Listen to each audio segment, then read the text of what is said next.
Hello everyone, Christian Jacobs here, Brother Be Well Clinical Advisor. Today I'll be talking to you about how to deal with difficult partners. And this topic basically will give you some tips and some strategies on how to deal with a partner who may be difficult to deal with in the home while you're living with them or just in a normal everyday relationship.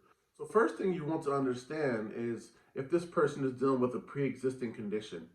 And if this person is close to you, this is something you can either observe through signs that you may see, their behaviors, or also talking to them as well, or just knowing their basic history. And you want to understand whether they're dealing with a mental health issue or a pre-existing medical issue or some type of sickness or some type of any type of condition that can possibly be altering their mood or their behavior. You want to look for a shift in behaviors in terms of mental health conditions. You want to look and see if some of their patterns have changed in terms of how they normally operate in the home. Are they going to work? Are they staying home from work? Are they withdrawing from friends and family? Are they isolating themselves? Are they talking in a negative manner? Are they talking negative about themselves? Do they seem more pessimistic as usual? These are some things you want to look for in terms of any mental health issues that may be existing. This will help you to kind of work towards your plan in terms of what to do in the next step. And next, you want to really look at establishing boundaries for yourself. So boundaries are very important because a lot of times couples and partners can become very enmeshed, meaning the roles and responsibilities of each other kind of overlap, and there's no boundaries. Meaning boundaries is when you respect each other's lane, and enmeshment means when you cross over those lanes and those boundaries, and no one really respects anyone's boundaries. So you want to establish boundaries for yourself. Take time to make sure you're taking breaks away to do the things you like to do at times, and making sure you take time outs if you're involved in a conversation with them. It may be difficult. You explain to your partner that you like to take time outs, or you want to take a break away from the conversation. These kind of boundaries will really help you into more self care for yourself, because dealing with a difficult partner can be hard on yourself emotionally and internally.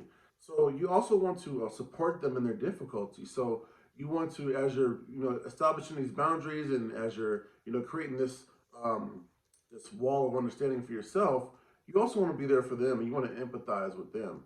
And you want to let them know that you're there for support. If there's someone they need to talk to, or if there's someone that need to vent, or get something off their shoulders in terms of communication, that's something you want to do. And you really can't force them to talk to you about whatever they're dealing with, but you can empathize with them and let them know that you're there whenever they're ready to talk. And that's really important for someone who may be dealing with something internally.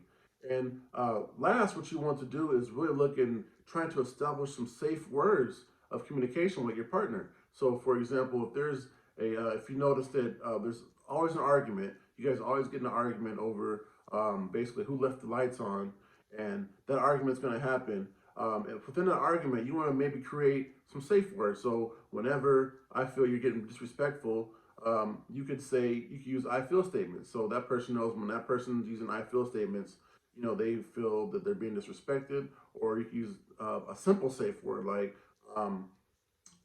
here it goes. Here, it's happening. I feel it's happening. So these are some examples of some safe words that you could use in a conversation or an argument to let the other person know that maybe the conversation is not going the best way. And also, when that person gets in a heated emotion, right, when it's hard to manage and regulate your emotions and what you're saying, those keywords could trigger them to let them know that either they've gone too far, or maybe it's something you guys need to slow down and talk about. So these are just a few tips to help you deal with someone that may be difficult to deal with in a relationship as a partner. And once again, my name is Christian Jacobs, Brother Be Well Clinical Advisor, and I will talk to you next time. My next video will be coming up to you very soon. Thank you very much.